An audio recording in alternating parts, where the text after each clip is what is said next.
Béni soit notre Dieu. Il est certain aujourd'hui, nous profitons de l'Église qui est très bénie, d'une Église qui a grandi énormément grâce à la volonté de Dieu, à son infinie miséricorde. Mais aussi, nous devons, mes frères et sœurs, remercier cet effort qu'a fait notre sœur Mara-Luisa, car si ce n'était pas pour elle, aujourd'hui, on ne serait pas là en train de profiter de cette grande bénédiction. Donc je voudrais, mes frères et sœurs, que tous nous puissions la recevoir avec toute notre admiration et la valeur très grande que nous avons pour notre sœur. Bienvenue ma sœur, ici vous êtes chez vous.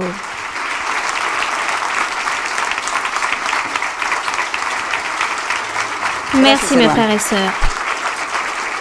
Que Dieu vous bénisse, mes très chers frères et très chères sœurs, ceux qui nous voient aussi à travers la vidéo. Bonsoir, nous sommes ici à Copenhague, au Danemark.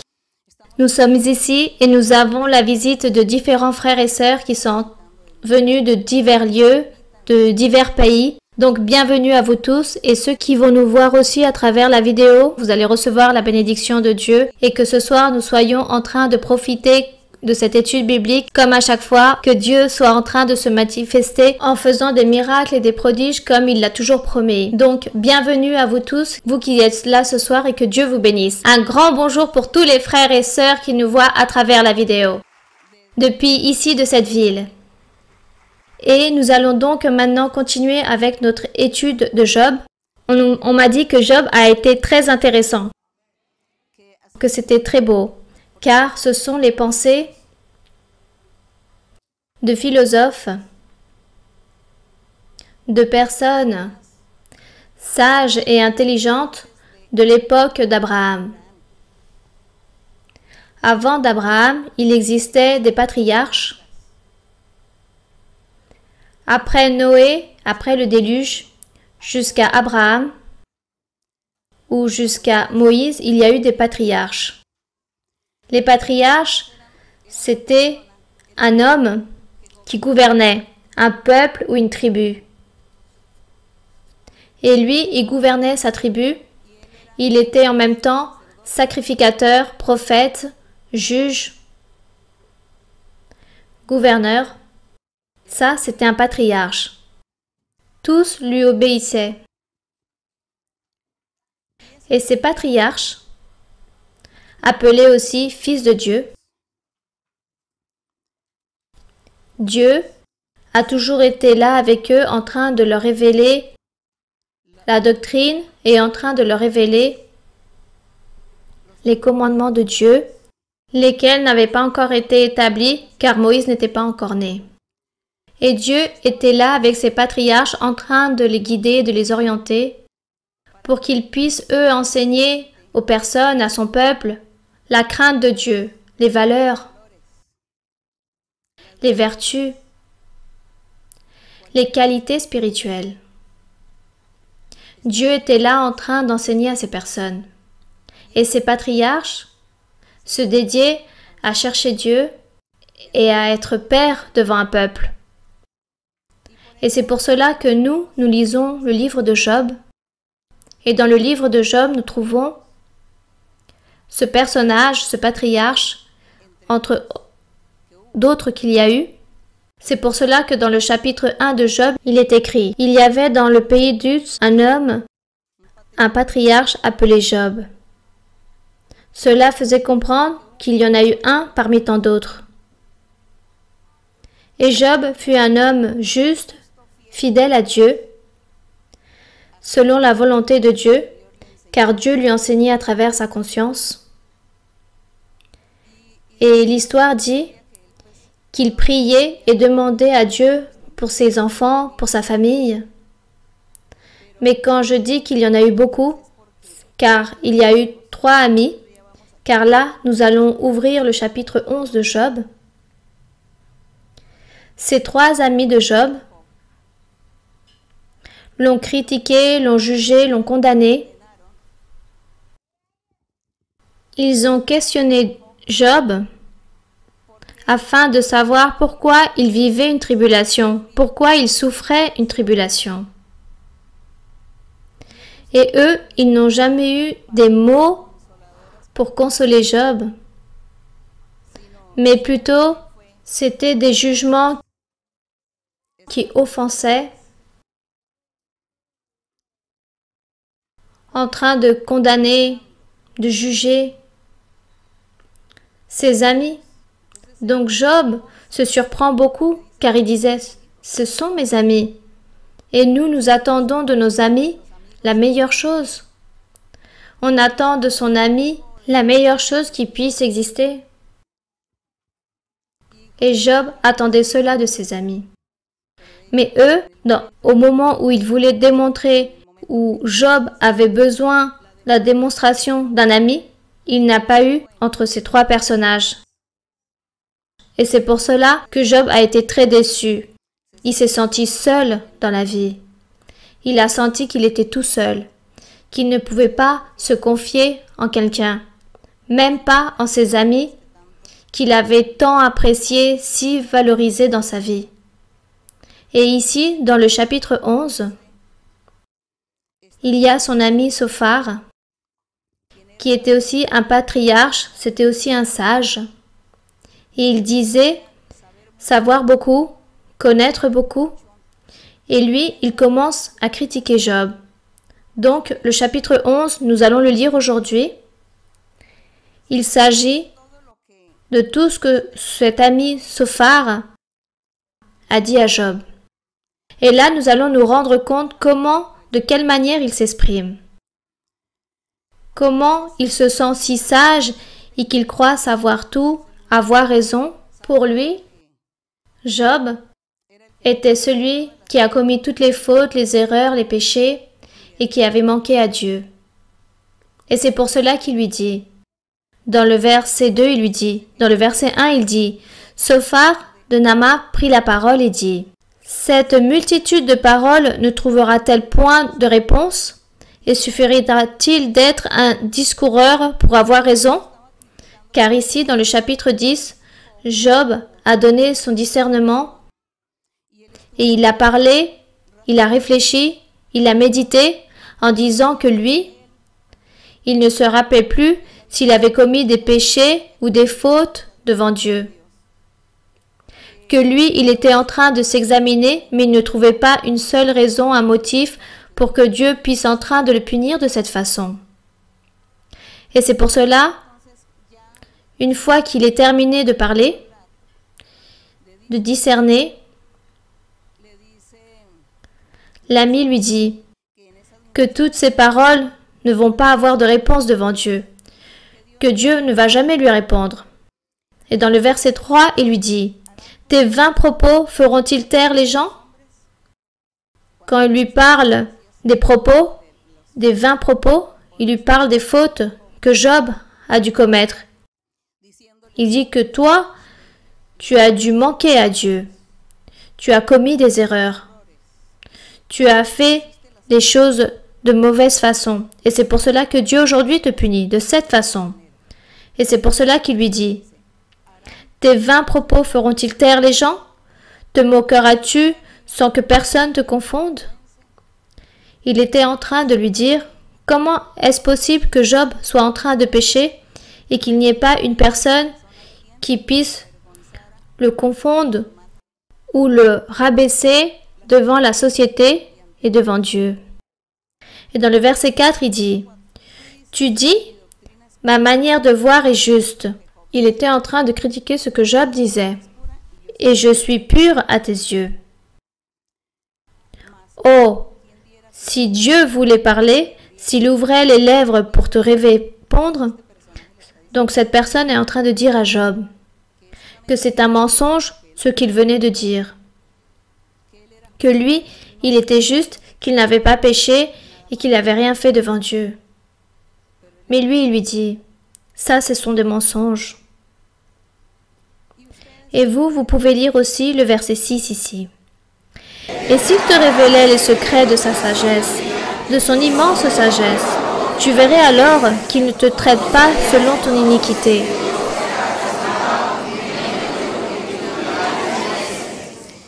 Voyez-vous comment cet ami était mauvais?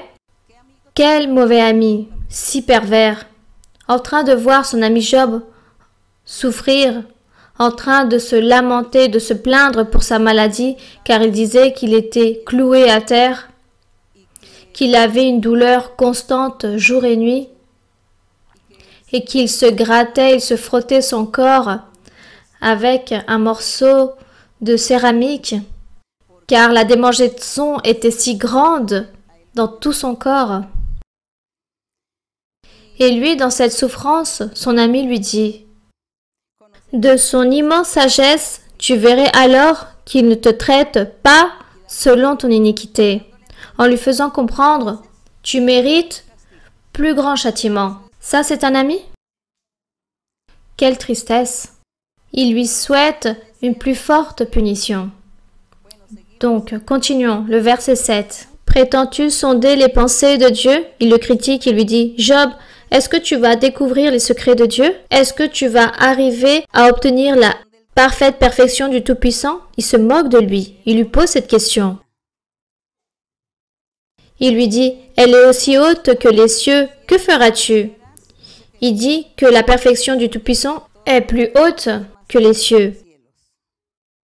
Il lui dit qu'elle est plus profonde que le séjour des morts.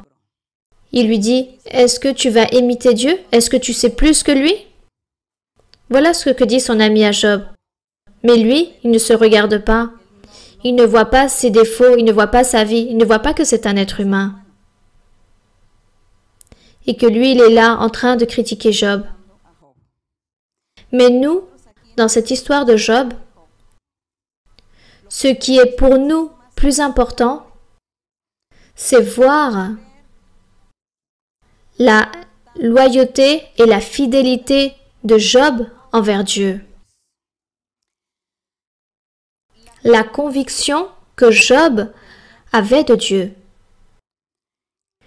Qu'aussi dures que soient ces paroles de ses amis, Job n'est pas revenu en arrière. Job à aucun moment s'est laissé convaincre de ses amis. À aucun moment il a dit « Tu as raison.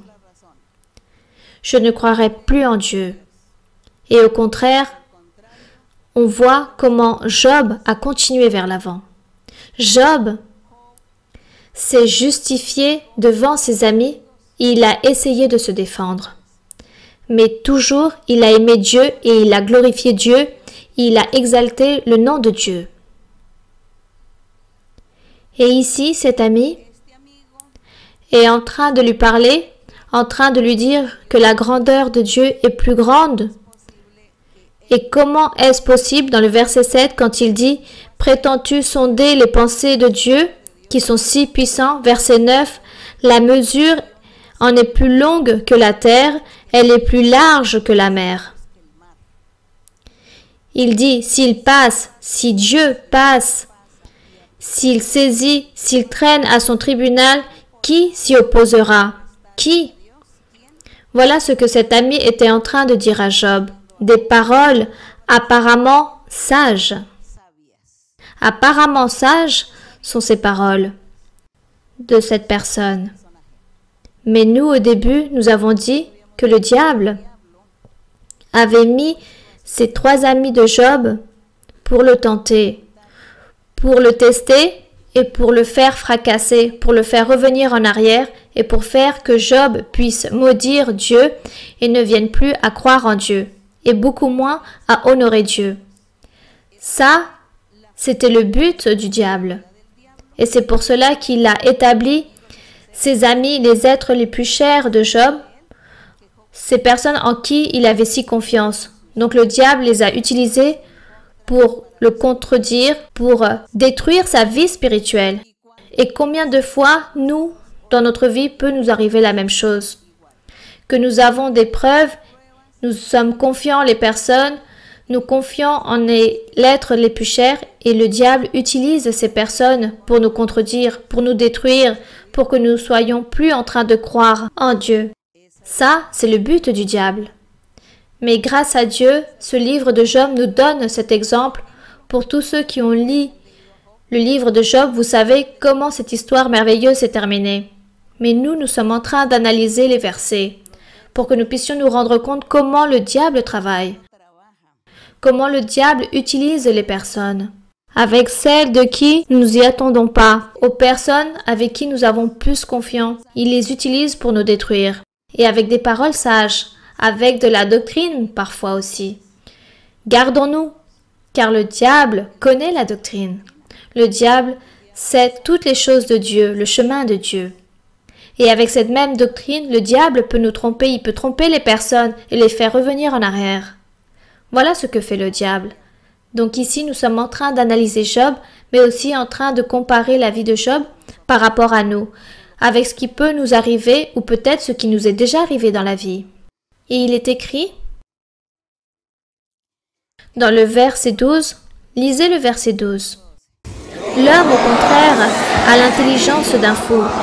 Il est né comme le petit d'un âne sauvage. Mais ici, dans le verset 11, l'ami de Job lui dit, « Car il connaît les vicieux. » Les vicieux, ce sont les hommes, c'est l'homme qui est vaniteux, qui est idolâtre, c'est l'homme du monde. Ça, c'est un vicieux. Celui qui est dévoué au matérialisme, au monde, au plaisir, à l'idolâtrie, aux croyances. Une personne qui n'a pas Dieu, ou que peu lui importe chercher Dieu, le croire ou l'aimer, ça, c'est un homme vicieux. Donc l'ami lui dit, dans le verset 11, « Car Dieu connaît les vicieux. » Il est en train de dire à Job que tu es un vicieux.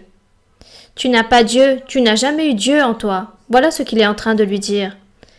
Car il dit, Dieu connaît les vicieux, il voit facilement les coupables.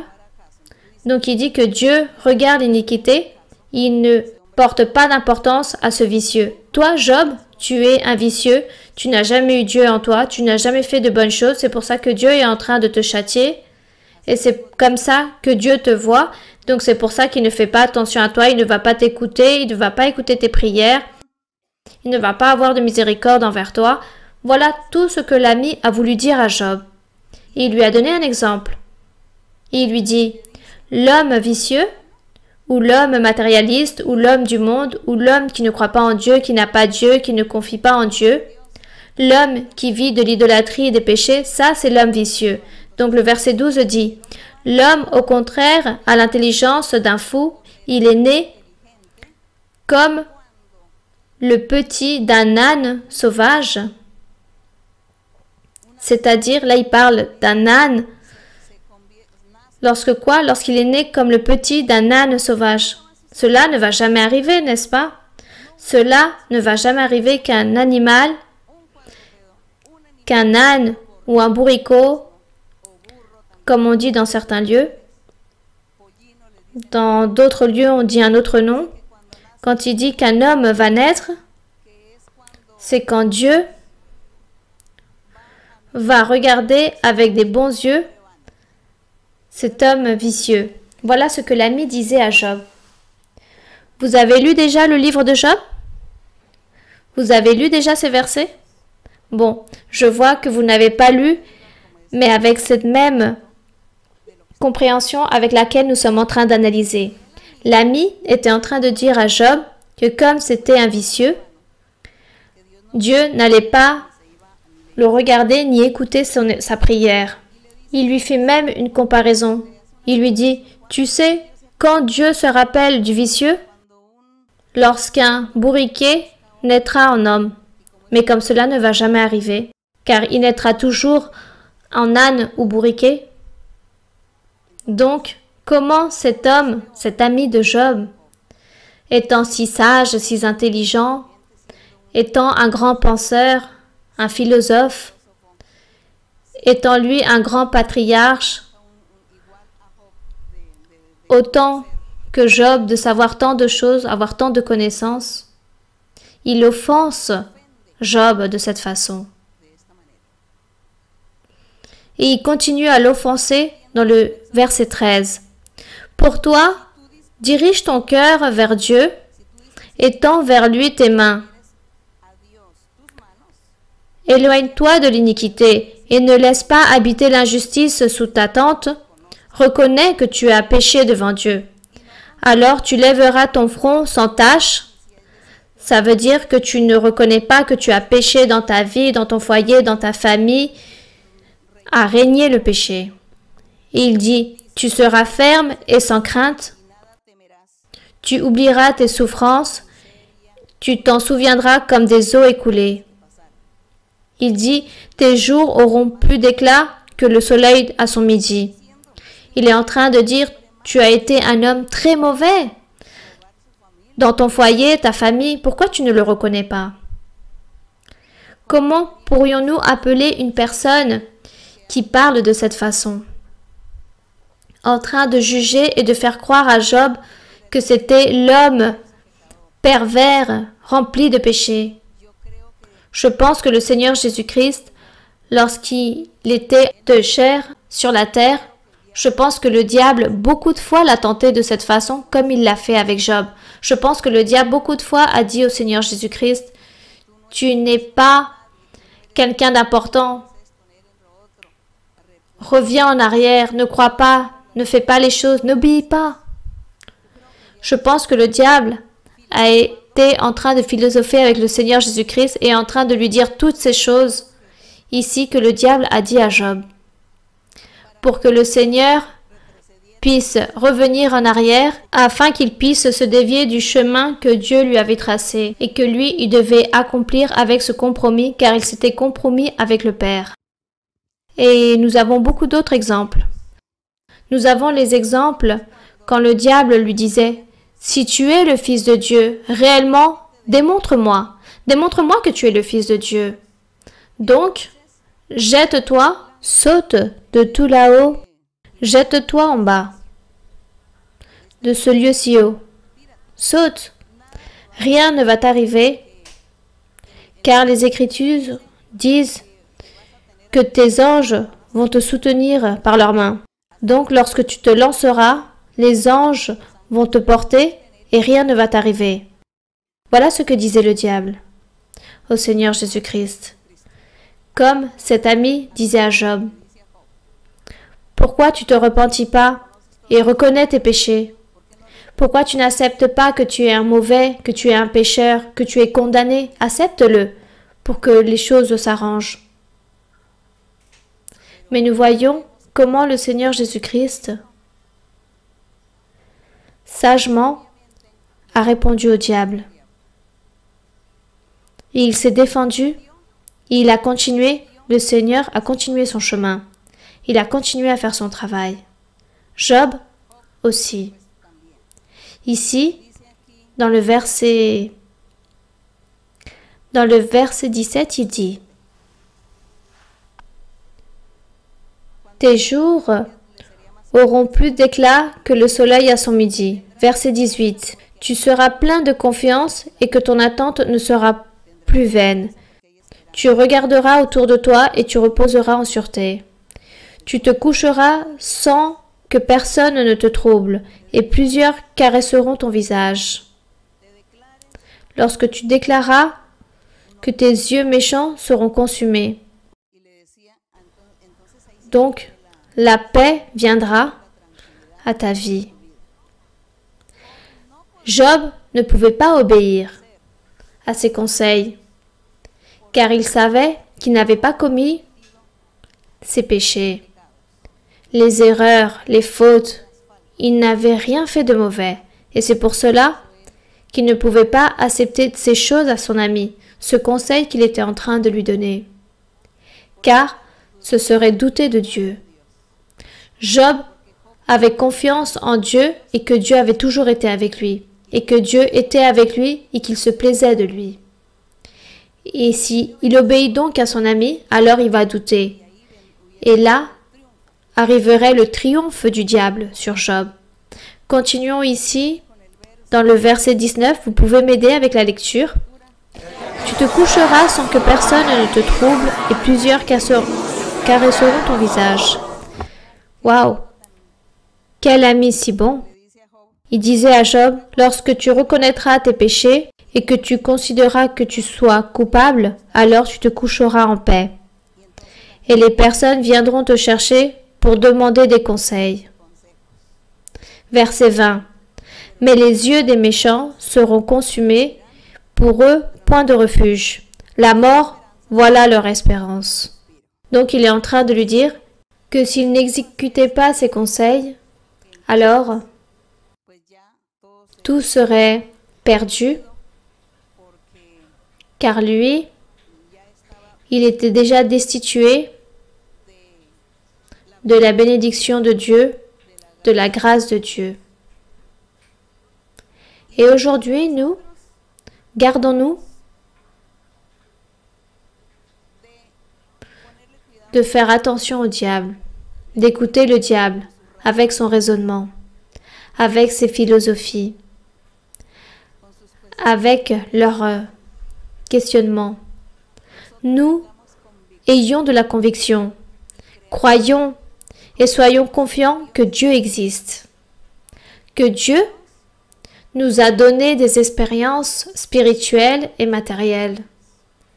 Car je pense que vous tous, vous avez déjà eu une expérience avec Dieu pour croire que Dieu existe et pour vous être ici aujourd'hui. Car à aucun d'entre vous, on vous a obligé ou on vous a menacé, on vous a amené par la force, mais vous avez senti et vous avez cru que Dieu existe, que Dieu est réel. Et que vous êtes ici en train de vous réunir en tant qu'Église, car Dieu vous a convaincu, car vous pensez que cela est ainsi. Donc, cette conviction, ça, c'est la foi, ça, c'est la croyance et la confiance que nous devons déposer en Dieu. Et nos prières arriveront devant Dieu. Ne doutez pas que vos prières n'arrivent pas devant Dieu. Ne le doutez pas. Ne vous sentez moindre que personne. Car sûrement le diable, comme l'ami de Job, va vous dire « Vous êtes rien, vous êtes personne, vous ne savez rien, que vos prières sont nulles et que Dieu ne vous écoute pas. » Sûrement le diable va vous faire croire cela, pour que vous soyez démotivés, pour que vous puissiez vous évanouir, que vous n'ayez plus cette foi, pour que ne fassiez plus le travail que Dieu vous a promis de faire. Alors le diable veut vous mettre cette démotivation, une tristesse, ou vous faire sentir moindre que personne, vous sous-estimer. Voilà ce que le diable fait. Luttez tous les jours. C'est une lutte constante avec lui. Soyez ferme. Vous devez croire que vous êtes une personne importante pour Dieu. Que votre prière vaut mieux que la prière d'or. Vous valez plus que les pierres précieuses. Et que dans le lieu où vous êtes, que vous soyez en train de voyager n'importe quel lieu dans le monde, Dieu est à vos côtés. Ayez cette sûreté, cette conviction. Et continuons cet exemple de Job. L'humbleté, la simpleté et l'intelligence aussi de Job pour poser des questions, pour raisonner et pour se défendre devant ses amis qui se sont convertis en ses ennemis. Et ce livre de Job, nous voyons aussi un homme qui souffre et un homme qui est confiant en Dieu, qui a souffert, qui a été testé, mais nous voyons aussi la similitude de notre Seigneur Jésus-Christ. Et le Seigneur Jésus-Christ a dit, « Tous ceux qui me suivent feront les œuvres que moi je fais. » Ça, ce fut une promesse du Seigneur. Celui qui me suit fera mes œuvres et plus grandes œuvres de ceux que j'ai faits. Ceux qui me suivent feront de plus grandes choses. Ne doutez pas. Vous devez travailler à Dieu. Vous devez dire, Seigneur, moi, je ne peux pas être tous les jours assis. Je dois sortir pour travailler. Je dois travailler. Et ici, votre travail, c'est un travail plus difficile que celui que nous avons là-bas en Amérique latine. Car ici, c'est apprendre les langues, n'est-ce pas? On doit apprendre les langues pour ensuite évangéliser et parler aux personnes de Dieu. Que Dieu existe et que Dieu est réel et que Dieu est la paix. Car vous savez qu'il y a des personnes qui ont tout. Il y a des personnes très riches. Il y a des lieux où la richesse abonde. Et les personnes disent, non, moi je n'ai pas besoin car moi j'ai de l'argent, j'ai mon travail. Je n'ai pas besoin de croire en un Dieu. Je n'ai pas besoin de Dieu, car moi j'ai tout, rien me manque. Le gouvernement nous donne tout, le gouvernement nous donne à manger, nous donne beaucoup de choses. Tout le gouvernement, même si je tombe malade, je vais là-bas, à l'hôpital, et tout me le donne gratuitement. Il y a beaucoup de personnes qui pensent de cette façon. Et ces personnes diront, nous, on n'a pas besoin de Dieu. Mais je pense que oui, elles ont besoin de Dieu.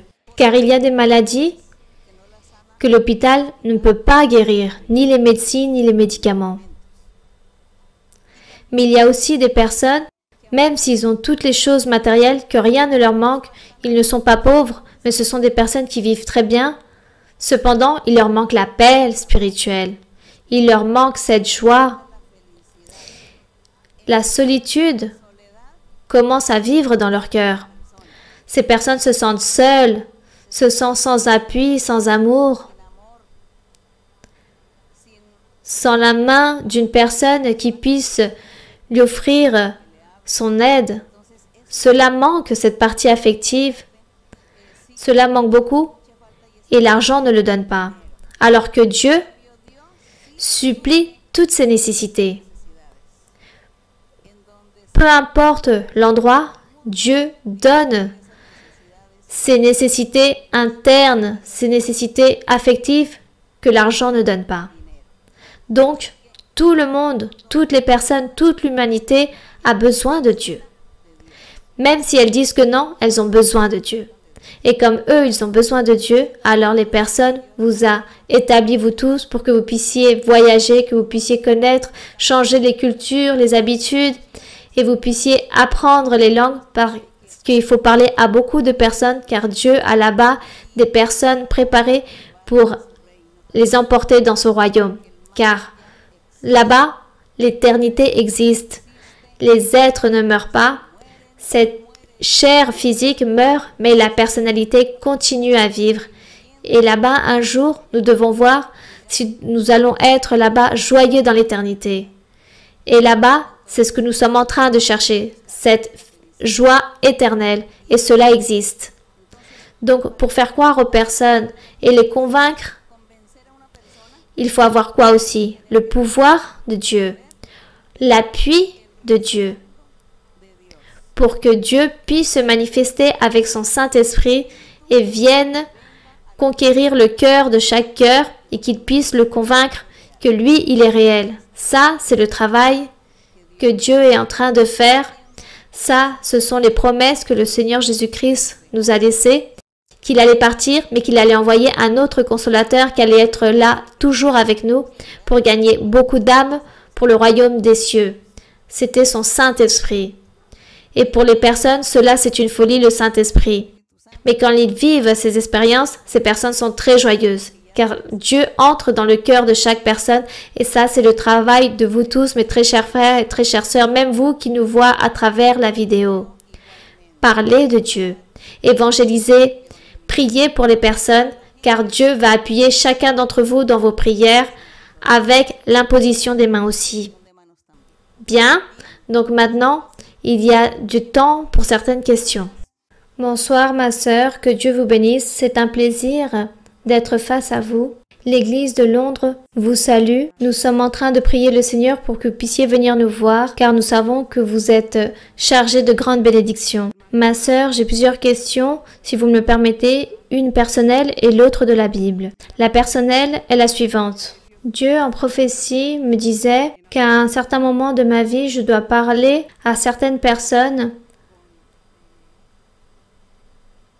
avec fermesse et amour. Vous pouvez m'enseigner comment on peut parler à une personne avec fermesse et amour? Bon, avec du caractère et de la doctrine. Apprenez la doctrine avec sûreté. Avoir de la sûreté, de la conviction. Car si vous doutez, comme nous disions, si nous doutons de nos prières, moi je prie, mais je ne crois pas que Dieu va m'écouter. Alors nous sommes en train de rien faire. La sûreté et la conviction, c'est cela que Dieu veut vous dire, que vous soyez confiante, que vous croyez que Dieu est avec vous, que Dieu va vous utiliser, que vous allez être un instrument dans la main de Dieu. C'est cela. Voilà. Ma deuxième question se trouve dans le deuxième livre de Rois, 24:4. Oui, vous pouvez lire. Et à cause du sang innocent qu'avait répandu Manassé, et non il avait rempli Jérusalem, Aussi l'Éternel ne voulut-il point pardonner? Ma sœur, le Seigneur, dans nos temps aussi, peut arriver à nous dire qu'il ne veut pas pardonner quelqu'un, que ça soit de l'Église ou du monde. Et si cette personne est du monde, ça veut dire qu'elle n'arrivera jamais à l'Église? Non, le Seigneur ne va jamais nous dire cela. Ici, nous sommes dans le livre de Rois. C'était dans le passé. Le peuple d'Israël a péché, n'a pas voulu obéir à Dieu. Ils ont été très durs et c'est pour cela que Dieu a déterminé qu'il n'allait pas les pardonner. Mais ne pas le pardonner dans quel sens? Il ne voulait pas que le peuple d'Israël puisse continuer à être le peuple prédilect de Dieu de manière physique.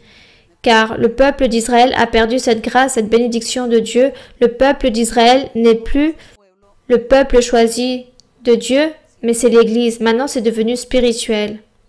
Ici, ce qu'il a châtié, ce qu'il a perdu, c'est d'être peuple de Dieu physiquement. Et eux, ils ont perdu cela. Et comme ils ne sont plus ce peuple physiquement de Dieu, maintenant le peuple de Dieu, c'est de manière spirituelle, c'est l'Église, des personnes réunies avec diverses nationalités. C'est pour cela qu'aujourd'hui, Dieu ne veut pas dire ça à une personne. Dieu se réserve le plan qu'il a avec une personne. Le Seigneur disait, « Beaucoup sont appelés, mais peu sont élus. » C'est tout. Il ne va pas montrer du doigt un tel ou un tel, avec un prénom et un nom. Lui, il ne va jamais être béni. Je ne vais pas le pardonner. Au contraire, le Seigneur est toujours en train d'appeler. Il dit, viens, insiste, continue et force-toi. Voilà ce que fait le Seigneur. Mais là, le peuple physique, oui. Il leur a dit, vous n'êtes plus mon peuple physiquement. Car aujourd'hui, tout celui qui croit en le Seigneur Jésus-Christ, autant que le Fils de Dieu, autant que le Sauveur, qu'il soit, peu importe de quelle nation, il sera sauvé, tant qu'il fait la volonté du Seigneur. Bien. Bonsoir, ma sœur Maralusa. Si vous me le permettez, ma sœur Maralusa, j'ai aussi une question. Oui, mon frère. Ma question se trouve dans le livre de Jacques, dans le chapitre 1, versets 5 et verset 6. Oui, mon frère, vous pouvez lire. Jacques 1, 5, 6. Oui, ma sœur. La parole du Seigneur dit ainsi. Si quelqu'un d'entre vous manque de sagesse, qu'il la demande à Dieu, qui donne à tous simplement et sans reproche, et elle lui sera donnée.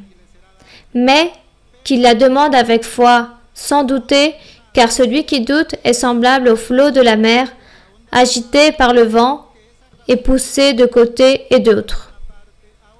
Ma question, ma sœur Maralusa, se trouve par rapport au doute que vous nous enseignez il y a un moment, de cette anomalie qui sont les doutes. Nous savons que l'ennemi attaque d'une manière ou d'une autre. Je voudrais que vous puissiez nous enseigner par rapport aux doutes. Est-ce qu'au milieu de la réunion, il existe cela? L'ennemi attaque de ce côté? Ou est-ce que ses fils ne prient pas assez avec cette conviction, avec cette foi, comme il nous l'enseigne ici dans le livre de Jacques? Je voudrais que vous puissiez nous l'enseigner un peu plus, car vous nous avez, dans des multiples études bibliques, nous enseigné par rapport aux doutes. Ça, c'est ma question, ma sœur Maralusa, et que Dieu vous bénisse de grande façon. Merci beaucoup. Bien, donc le doute. Le doute, ce n'est pas quelque chose de superficiel, de dire « j'ai prié et je n'ai pas cru. Ah, Dieu ne m'écoute pas. » Le doute vient aussi, ou son origine vient de si nous continuons à pécher. Car lorsque nous connaissons Dieu, lorsque vous avez écouté Dieu, vous avez senti Dieu dans votre être, Dieu vous a parlé à votre cœur, il vous a convaincu. À ce moment-là, vous commencez à avoir un processus dans votre vie, un processus de changement. Vous commencez à croire que oui, Dieu existe, il y a un être, Dieu est là dans ce lieu, oui, il m'a dit des choses. Les personnes qui ont prié pour moi ne me connaissaient pas, alors pourquoi maintenant elle me dit des choses que seulement moi je les connaissais? Donc nous commençons comme à réfléchir, à penser et nous disons il y a quelque chose, il existe quelque chose, il existe un être qui connaît ma vie. Et là, nous commençons à croire en Dieu. Là, nous commençons à avoir cette foi. Mais une fois que nous continuons vers l'avant dans le chemin et nous continuons à assister dans l'église, nous commençons à lire la Bible et dans la Bible nous apprenons beaucoup de choses. Ne fais pas ceci, ne fais pas cela, tu dois faire les choses de cette façon, continue cette vie sainte, crois en Dieu.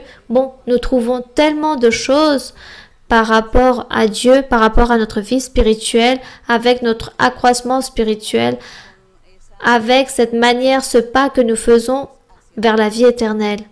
Là commence la foi. Là commence cette croyance. Croire en Dieu. Et ensuite, nous continuons, nous prions et nous lisons la Bible, nous écoutons la prophétie. Dieu nous fait des promesses. Dieu nous donne des ordres. Dieu nous dit, crois, ne doute pas, fais ceci, fais cela. Je vais te donner ceci.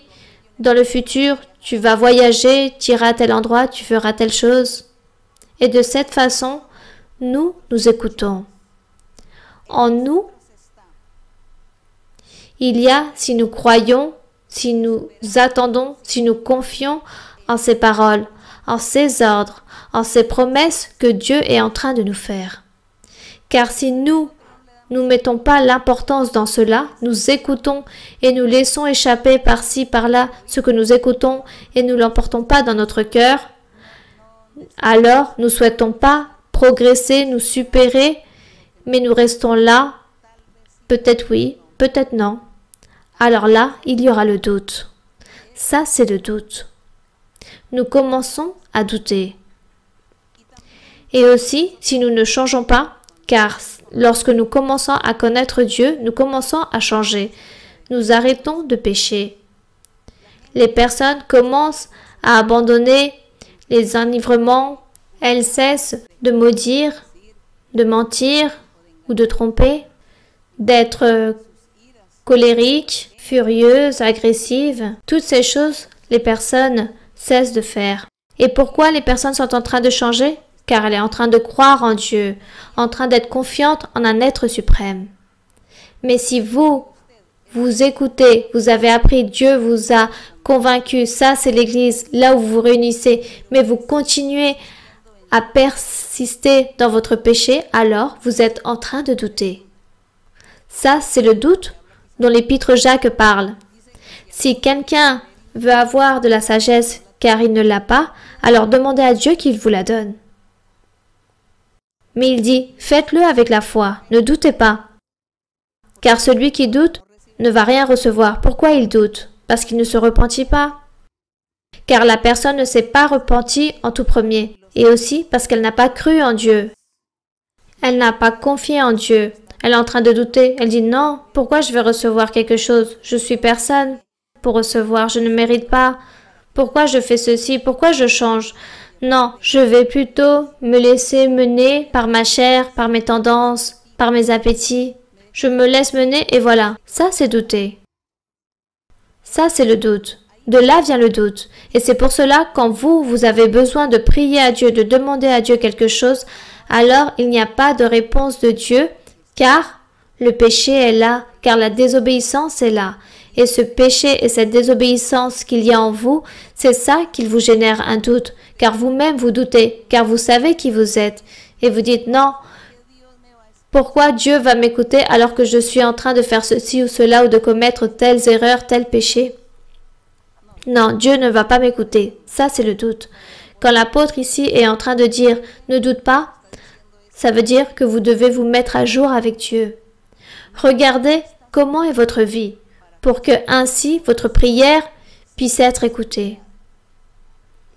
Car une personne qui vit constamment dans le péché, alors ses prières ne seront pas écoutées.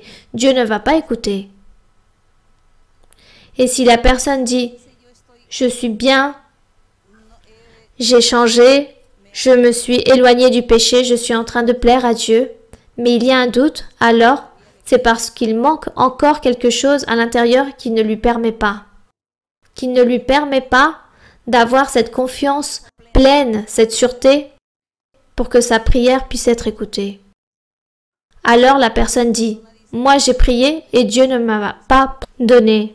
Mais sûrement, c'est parce qu'il ne vous a pas donné, car cela ne vous convenait pas ou parce que ce n'est pas le moment.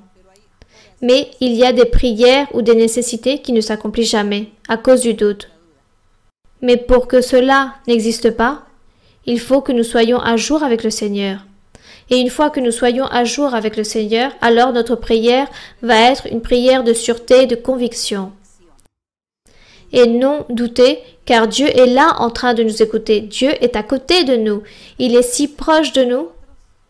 Et c'est pour cela que nous devons dépositer cette confiance en lui, prier, et ainsi le Seigneur nous donnera, il nous accomplira nos souhaits, il nous donnera tout ce que nous souhaitons et il nous aidera. Le Seigneur nous aide. Combien de problèmes, de difficultés nous avons eu dans la vie, des tribulations, des persécutions, et avec notre prière, nous sommes sortis victorieux. Nous continuons. Y a-t-il une autre question? Bonjour ma sœur Mara-Luisa, bienvenue en Europe, c'est une joie de vous avoir ici et c'est une promesse du Seigneur que j'allais être face à sa servante aimée. J'ai une question dans Apocalypse 17 si vous me le permettez. Oui ma sœur. Apocalypse 17, 10, je lis ainsi. Ce sont aussi 7 rois, 5 sont tombés, un existe, l'autre n'est pas encore venu. Et quand il sera venu, il doit rester peu de temps. Ça, c'est le verset? Il dit, c'est ici l'intelligence qui a de la sagesse, les 7 têtes sont 7 montagnes sur lesquelles la femme est assise. Cela s'est déjà réellement accompli, car à l'époque où l'apôtre Jean a vu cette vision, ces révélations de Dieu, que le monde était gouverné par l'Empire romain, Dieu lui a montré qu'allaient venir 7 autres rois, les empires, et après cela allait s'accomplir beaucoup de choses, qu'allait être la manifestation de notre Seigneur Jésus-Christ. Et ainsi, dans l'histoire, nous savons par l'histoire, par ceux qui ont lu l'histoire,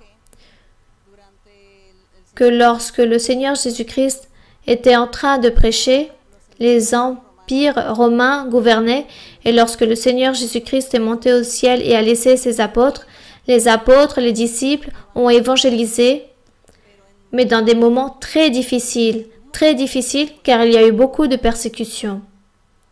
Et ils ont cherché les disciples, il y a eu beaucoup de mortalité, car ils les ont tués, ils ont enlevé la vie à beaucoup d'apôtres, à beaucoup de disciples du Seigneur, à beaucoup de chrétiens.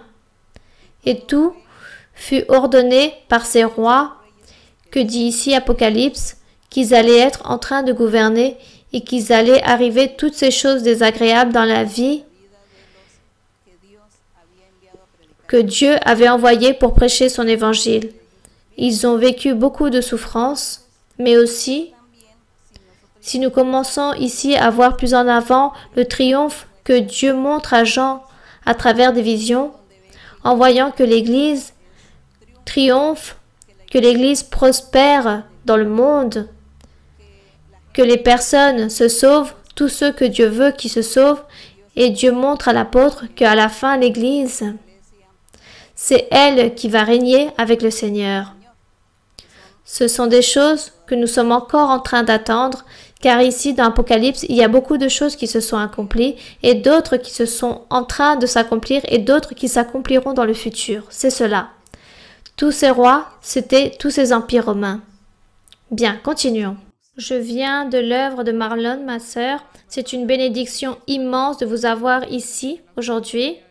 On dit que dans les études bibliques, il y a beaucoup de bénédictions, mais les bénédictions sont déjà présentes depuis bien que vous êtes arrivés. Je voudrais vous poser 2 questions si vous me le permettez. Oui, ma sœur.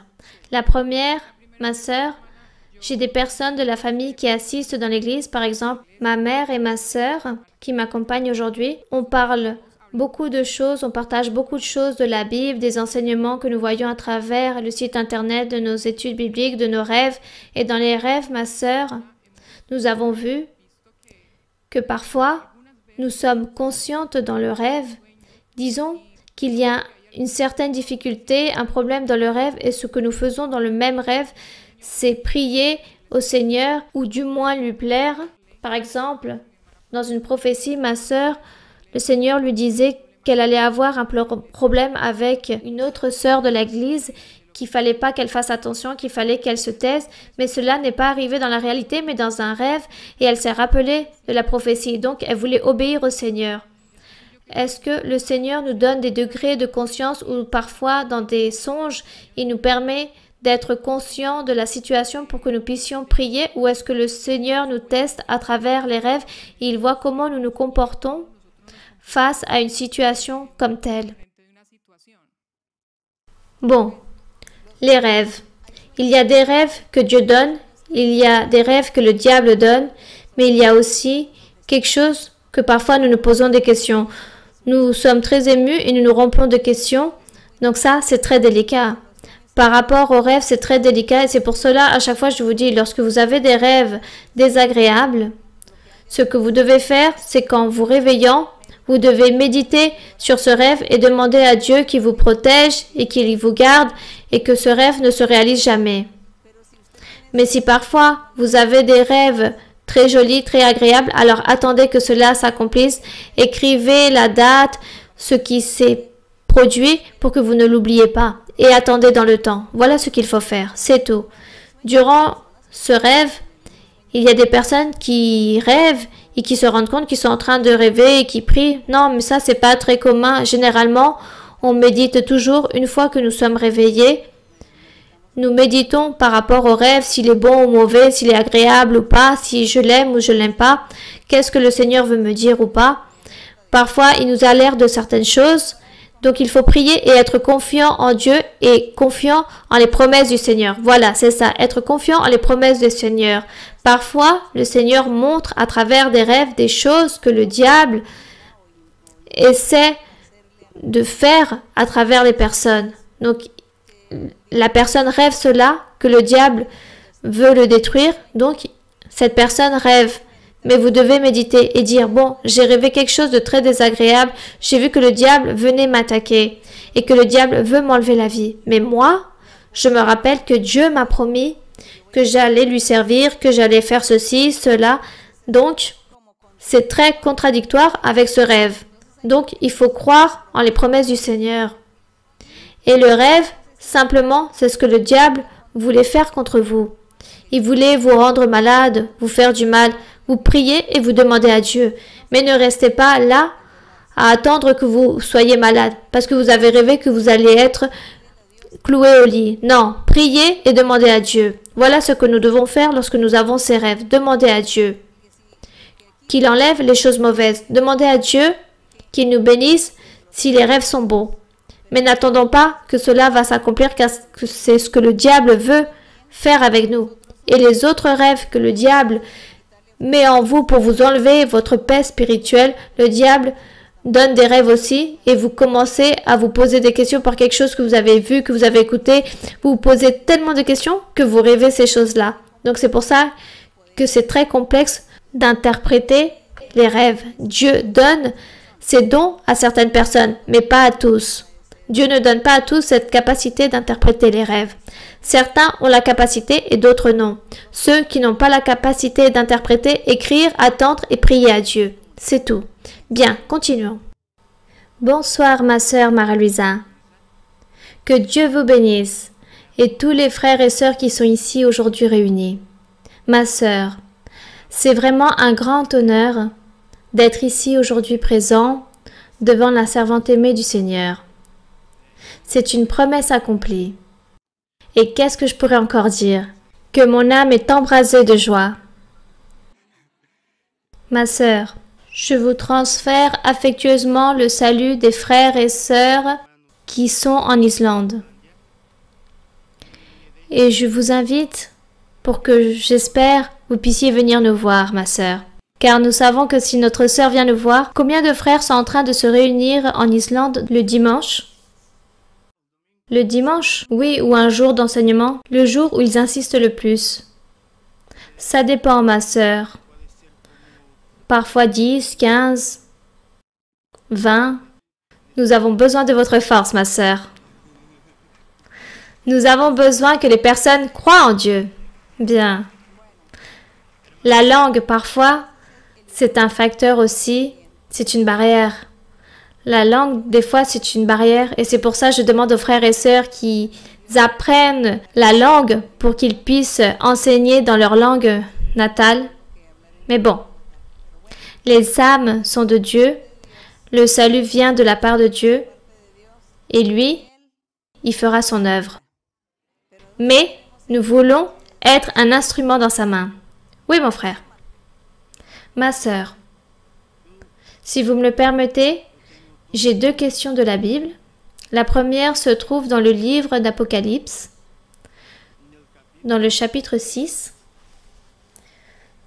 verset 4. Oui, 6, 4. Oui, mon frère. Je peux lire, ma sœur? Oui. Et il sortit un autre cheval roux. Celui qui le montait reçut le pouvoir d'enlever la paix de la terre, afin que les hommes s'égorgeassent les uns les autres, et une grande épée lui fut donnée. Ma sœur, ma première question est, que signifie cette épée? Et il dit, un autre cheval roux est sorti, celui qui le montait reçut le pouvoir d'enlever la paix de la terre, afin que les hommes s'égorgent les uns les autres. L'épée, c'est pour tuer. Physiquement, une épée pour tuer les personnes. Il disait qu'ils devaient se tuer les uns les autres. Mais si on parle de manière symbolique, l'épée, c'est la parole. Ça peut être la doctrine ou les arguments, comme par exemple l'ami de Job. L'ami de Job avait une épée dans sa bouche pour parler à Job, pour essayer de le convaincre. Donc cette épée, c'est cela, la parole. Avec la philosophie ou avec les arguments, avec les mains, une personne peut détruire la vie spirituelle d'une autre en essayant de la convaincre en disant que Dieu n'existe pas, que ça c'est un mensonge, que là-bas dans cette église, tout cela, le Saint-Esprit, ça n'existe pas. Ça c'est l'épée. Se tuer les uns les autres, tuer une vie spirituelle. À part que les choses physiques se sont données dans le monde, dans l'histoire, tout cela est arrivé que les personnes ont donné la mort les uns contre les autres de manière physique. Il existe aussi la mort spirituelle avec les doctrines, avec les philosophies, avec les croyances et avec tout ce que le monde s'est inventé. Ils ont tué les vies spirituelles de certaines personnes, ils ont enlevé leurs croyances, leur manière de croire en Dieu. Ils leur ont enlevé cette sensibilité de croire, de sentir qu'il existe un être suprême. Ils ont rendu toutes les personnes athées. Parce qu'ils ont dit que c'était un mensonge, qu'il ne fallait pas croire que cela n'existe pas. Ça, c'est tuer, ça, c'est l'épée. Juste en parlant, en enseignant avec des arguments. Tuer les personnes spirituellement et tuer aussi de manière physique. Tout cela est arrivé dans l'histoire de l'humanité. Oui, mon frère. Ma sœur, ma deuxième question se trouve dans le livre de Amos, premier chapitre, du verset 3 jusqu'au verset 5. Oui. Je peux lire, ma sœur? Oui. Ainsi parle l'Éternel. À cause de 3 crimes de Damas, même de 4, je ne révoque pas mon arrêt, parce qu'ils ont foulé Galad sous des traîneaux de fer. J'enverrai le feu dans la maison de Hazaël, et il dévorera les palais de Ben-Hadad. Je briserai les verrous de Damas, j'exterminerai de Bikat-Aven les habitants, et de Beth-Éden celui qui tient le sceptre, et le peuple de Syrie sera mené captif à Kir, dit l'Éternel. Ma sœur Maralusa, ma question est, en ce moment, nous savons que la Syrie est en train de traverser un grand conflit au niveau de la guerre, et les personnes qui vivent dans ce pays ont été transportées vers l'extérieur en tant que réfugiés. Je voudrais savoir, ma sœur, si cette prophétie de Amos a quelque chose à voir avec ce qui est en train de se passer là-bas en Syrie, et s'il y a une relation avec ce roux cheval qui a été donné le pouvoir pour enlever la paix de la terre. Ma sœur, que Dieu vous bénisse et merci beaucoup. Ici, ces nations, que Dieu parle ici de châtier ces nations, c'est parce que eux, ils ont attaqué les Israélites de l'Antiquité. Revenons au peuple ancien. Et dans l'Antiquité, lorsque le peuple d'Israël était le peuple de Dieu, Nous lisons en Rois et dans Chroniques combien ils ont dû lutter contre les nations voisines, contre les rois des peuples voisins, des nations voisines qui sont venus à l'encontre du peuple d'Israël pour le détruire. Et quand les Israélites furent détruits dans leur totalité, le dernier fut Babylone, avec Nabuchodonosor qui a détruit et a brûlé la ville de Jérusalem et le temple que Salomon avait réalisé. Là, s'est terminée l'histoire du peuple d'Israël. Lorsque le temple fut détruit, écarté, la ville complètement brûlée, là le peuple d'Israël a terminé son siècle d'être peuple de Dieu. Car après cela, l'histoire raconte que le reste du peuple sont restés là 70 ans, ils sont revenus, ils ont construit un nouveau temple et les empires sont venus pour gouverner. L'empire grec, l'empire romain est venu gouverner le monde. Et là, le peuple d'Israël n'était plus le peuple de Dieu. Disons que ce peuple privilégié que Dieu avait établi des prophètes où il se manifestait. Maintenant, le peuple d'Israël, physiquement, a continué à être un peuple d'Israël, mais Dieu ne se manifestait plus en eux.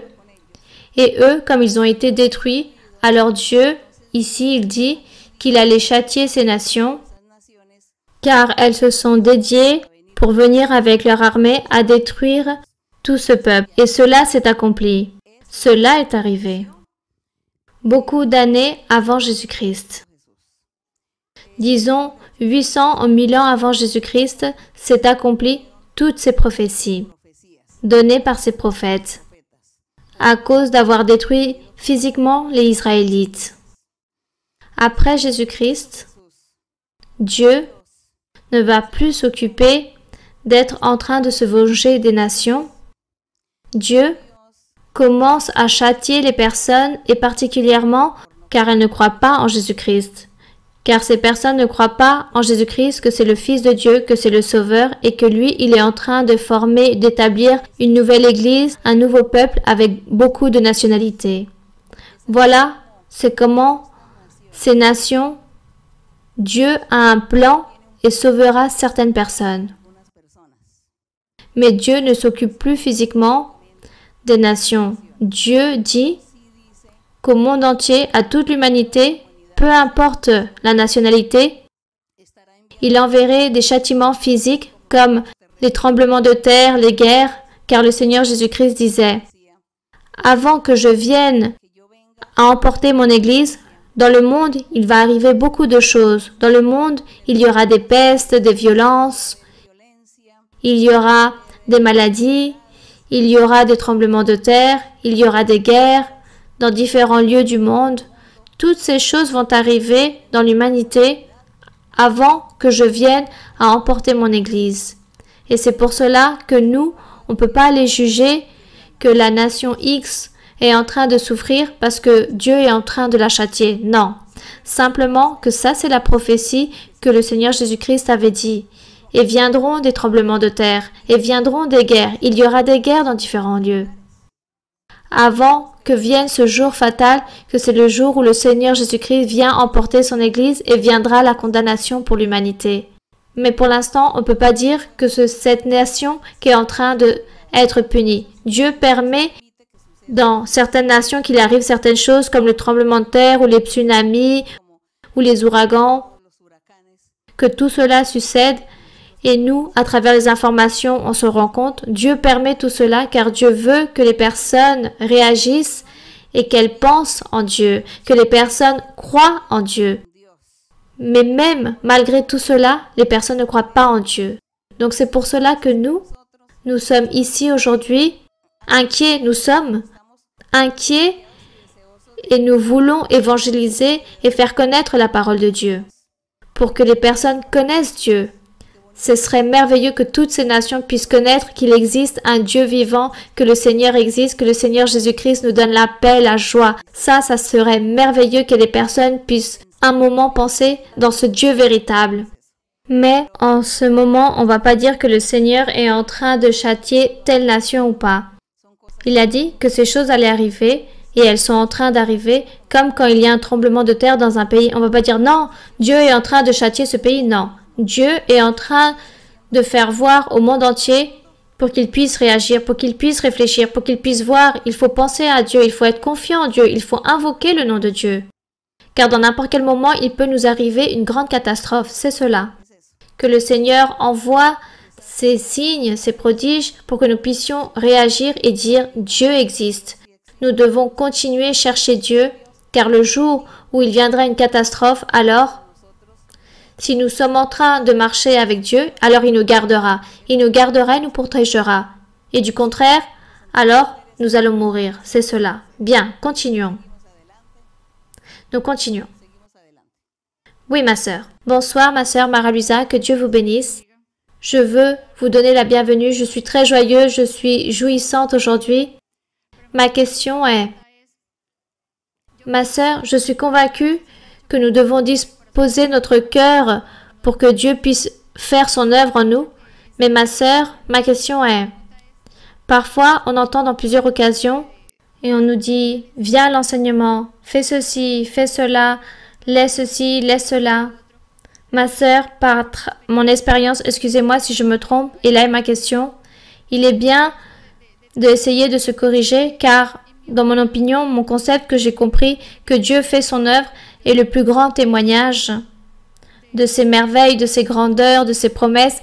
C'est la vie comme j'étais avant et maintenant je suis une autre et personne m'a dit « Viens par ce chemin ». Dieu m'a toujours guidé par des rêves et que la gloire soit pour lui. Bien, bien, la sœur donc me fait rappeler à l'ami de Job. L'ami de Job disait « Fais ceci, repentis-toi et tu verras que tu vas être joyeux », disait l'ami.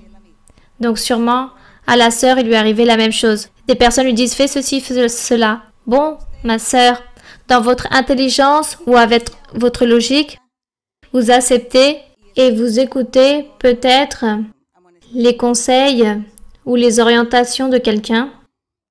Mais vous-même, soyez vous-même, soyez vous-même. Avec votre intelligence et votre sagesse que Dieu vous donne, demandez plus encore à Dieu. L'amour envers Dieu, la manière de lire la Bible, d'apprendre la Bible. Nous la lisons, nous apprenons beaucoup de choses. Moi, il m'arrivait beaucoup de choses au début aussi. On me disait, fais ceci, fais cela. Et moi, je disais, non, je vais lire la Bible. Si la Bible me dit de faire cela, je le fais. Si la Bible m'interdit de le faire, je ne le fais pas. Je veux comprendre par moi-même. Ça, c'était ma manière de penser. Cependant, j'écoutais les personnes et j'analysais parfois s'ils avaient raison ou pas. Parfois, je voyais du fanatisme et je disais non, ça c'est du fanatisme de cette personne.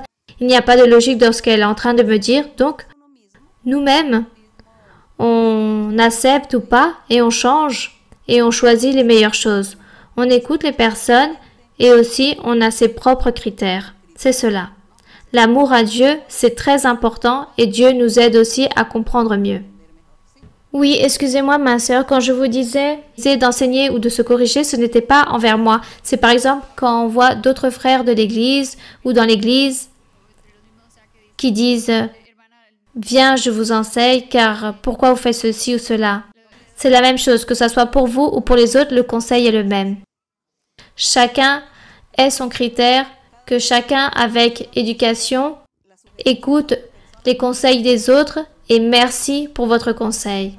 Mais chacun d'entre nous, cherchons et efforçons-nous pour que nous puissions comprendre et Dieu nous aidera. Dieu nous aide. Dans l'Église, il y a des maîtres. Quand il y a ces maîtres que Dieu dit qu'il va établir dans l'Église, ça c'est autre chose. Les maîtres, comme Job, Job était un patriarche. Voilà ce que nous sommes en train d'attendre aussi, que Dieu nous établisse dans l'Église. Beaucoup de maîtres. Pour que comme ça, chacun puisse se distribuer. Certains aillent en Europe, d'autres en Amérique du Sud ou dans d'autres continents. Chaque maître en train d'enseigner. Et qu'est-ce que ça serait merveilleux. Parfois, je me fais des illusions et à me faire un film dans ma tête et je demande au Seigneur qui établisse beaucoup de maîtres, d'évangélistes et comment seraient tous en train de distribuer leur travail dans chacun de leurs pays. Bon, cela arrivera. Et aujourd'hui, nous allons donc prier et les personnes qui sont malades, demandez au Seigneur. mettez la main sur votre cœur ou levez vos bras et demandez à Dieu. Et aussi, ceux qui nous voient à travers la vidéo, faites la même chose. Demandez à Dieu pour vos maladies et demandez aussi pour les nécessités matérielles, spirituelles et d'autres. Demandez le Saint-Esprit, demandez le baptême avec le Saint-Esprit. Ici à Copenhague, il y a à peu près 30 croyants, alors s'il vous plaît, je pense que vous êtes en train de m'écouter, je vous demande que vous cherchiez le Saint-Esprit. Demandez le baptême avec le Saint-Esprit, demandez les dons spirituels. Aux frères qui prêchent ici, aussi qu'ils soient prêts ici pour imposer les mains, pour que les personnes puissent recevoir le Saint-Esprit, pour que les personnes aient les dons spirituels, ces 30 personnes. Car une fois d'avoir reçu les choses spirituelles, ces 30 personnes vont se multiplier et encore se multiplier. Et ça, c'est ce que le Seigneur veut que nous fassions, le travail spirituel, en train d'enseigner aux personnes et les aider pour qu'ils puissent recevoir ces bénédictions merveilleuses de notre Seigneur. Aujourd'hui, nous allons parler à Dieu, en train de lui demander de tout, spirituel, matériel, pour les guérisons, pour les miracles, et lui, il va agir, le Seigneur va agir. Si jamais il ne fait pas ce que vous êtes en train de lui demander aujourd'hui, peut-être parce que cela ne vous convient pas aujourd'hui, mais dans les temps qui viendront, Dieu vous donnera ce que vous avez besoin et ce que vous demandez. Donc, nous allons prier notre Dieu avec notre cœur, avec tout notre être, et en croyant que Dieu est là, proche de vous, ne doutez pas. Et Dieu va écouter vos prières.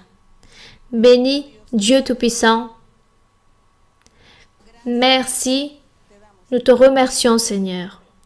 Nous te remercions car nous avons été là devant ta présence, en train de méditer une fois de plus, comme toujours, Seigneur, dans les études bibliques, en train de méditer dans ta parole, en train de méditer dans tous les faits et toutes les choses qui sont arrivées, qui arrivent dans nos vies aussi.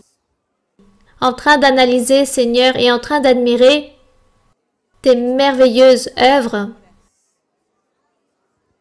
tes bénédictions, ta parole, ton appui, ta manifestation et la présence de ton Saint-Esprit dans notre vie.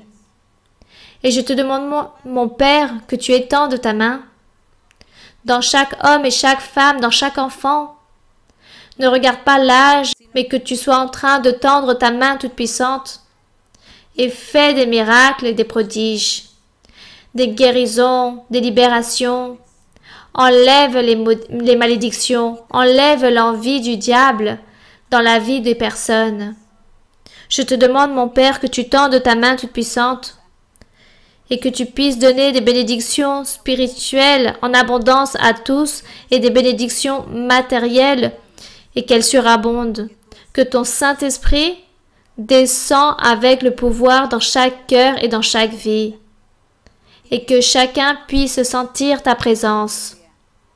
Que le Saint-Esprit vienne dans chacun et que tu puisses les bénir. Et toi, Seigneur, tu puisses les remplir de toi. Que tu écoutes leurs prières, leurs pétitions.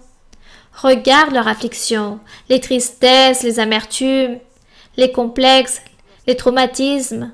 Détruis toute cette œuvre de ton ennemi. Écoute leurs clameurs. Bénis ceux qui sont là. Bénis ceux qui nous voient à travers la vidéo. À tous, bénis-les, libère-les. Donne-leur ce qu'ils ont besoin et ce qu'ils veulent de toi. Et le compromis qu'ils ont obtenu avec toi, qu'il puisse bientôt s'accomplir, car ils se sont compromis avec toi et toi tu les aideras. Tu les aideras pour que eux ils puissent grandir, prospérer, progresser et triompher dans leur vie. Et qu'ils aient des changements, beaucoup de changements, beaucoup de transformations et une vie nouvelle. Père, au nom de ton Fils aimé, notre Seigneur Jésus-Christ de Nazareth, je te le demande, mon Seigneur. Et au nom de Jésus-Christ, que ces choses vont se réaliser. Tout cela va se faire. Cela va s'accomplir. Et tout cela sera un fait dans la vie de chacun. Merci Seigneur. Merci Éternel Dieu. Écoute-nous Seigneur. Et au nom de Jésus-Christ, ton Fils aimé, bénis à chacun. Bénis ceux qui sont natifs et ceux qui sont natifs dans chacun de leur pays. Donne-leur le pouvoir et les choses spirituelles. Merci. Merci une fois de plus pour toutes tes bénédictions et ta miséricorde et ton amour et ta parole. Merci au nom de Jésus-Christ. Car toutes tes promesses sont fidèles et véritables. Bénédiction grande je donnerai. Je donnerai des bénéfices à tous. Je vous supplierai toutes vos nécessités. Je serai attentif à vous servir. Je suis à la porte et je recevrai beaucoup de personnes et je convertirai aussi. Je vais préparer des cœurs pour qu'ils puissent travailler et me servir dans les choses spirituelles. J'enlèverai des liens et des tromperies. Je donnerai les solutions aux problèmes et je multiplierai les bénédictions. Et je vous vêtirai avec de nouveaux vêtements, avec des vêtements blancs. Je vous élèverai et je vous donnerai des triomphes et des bénédictions. Je vous donnerai de grandes abondances en question d'économie. Je changerai et je transformerai vos vies et vous allez me suivre. Vous me servirez et je vais vous préparer pour que vous puissiez me travailler et me suivre. Merci Père Saint pour toutes ces promesses. Merci au nom de Jésus-Christ. Alléluia. Gloire à ton nom. Merci, nous te remercions. Alléluia. Te vengo a decir, oh mi Salvador, que yo te amo a ti, que yo te amo a ti con el corazón. Te vengo a decir toda la verdad. Yo te amo, Señor, te quiero, Señor, con el corazón. Yo quiero cantar de gozo y de paz. Yo quiero llorar de felicidad. Te vengo a decir toda la verdad. Yo te amo, Señor, te quiero, Señor, con el corazón. Merci Seigneur, merci Père Saint, au nom de Jésus-Christ, ton Fils aimé. Merci au Seigneur. Que le Seigneur vous bénisse, mes très chers frères et très chères sœurs, que Dieu vous bénisse. Le Seigneur a envoyé beaucoup de bénédictions, beaucoup de miracles pour tous et pour tous ceux qui nous voient à travers la vidéo aussi. Dieu a fait des promesses merveilleuses. Il va vous utiliser, il va vous bénir, il va ouvrir des portes de bénédiction et il va répondre à vos pétitions, il va vous donner la joie, le progrès, la santé aussi. Donc Dieu aujourd'hui a fait beaucoup de promesses pour vous tous. Que Dieu vous bénisse, je vous aime et à la prochaine fois. Et j'espère bientôt. Que Dieu vous bénisse. Que Dieu vous bénisse, mes frères et sœurs. Merci, merci.